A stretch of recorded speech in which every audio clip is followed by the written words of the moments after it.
এই মুহূৰ্তৰ এক গুৰুত্বপূৰ্ণ খবৰ মাজুলী লখিমপুৰ দলং নিৰ্মাণস্থলীত ভয়ংকৰ অঘটন চেলেক ধূনাগুৰি দলং নিৰ্মাণ কৰি থকা অৱস্থাতে মৃত্যু হয় এজন শ্ৰমিকৰ ৰাতি কাম কৰি থকাৰ অৱস্থাত বিদ্যুৎ পৰিবাহী তাঁৰত লাগি মৃত্যু হয় শ্ৰমিকজনৰ বিদ্যুৎ পৰিবাহী তাঁৰত লাগি মৃত্যু হোৱা শ্ৰমিকজনৰ নাম ছব্বিৰ আলী বুলি জানিব পৰা গৈছে তেওঁৰ ঘৰ নলবাৰীত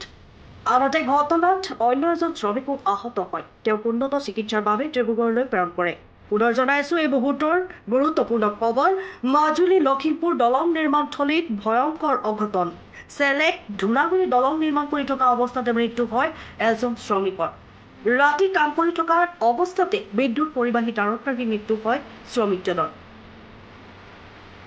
বিদ্যুৎ পৰিবাহী তাঁৰত লাগি মৃত্যু হোৱা শ্ৰমিকজনৰ নাম ছব্বিৰ আলী বুলি জানিব পৰা গৈছে তেওঁৰ ঘৰ নলবাৰীত অন্যহাতে ঘটনাত আন এজন শ্ৰমিকো আহত হয় তেওঁক উন্নত চিকিৎসাৰ বাবে ডিব্ৰুগড়লৈ প্ৰেৰণ কৰা হৈছে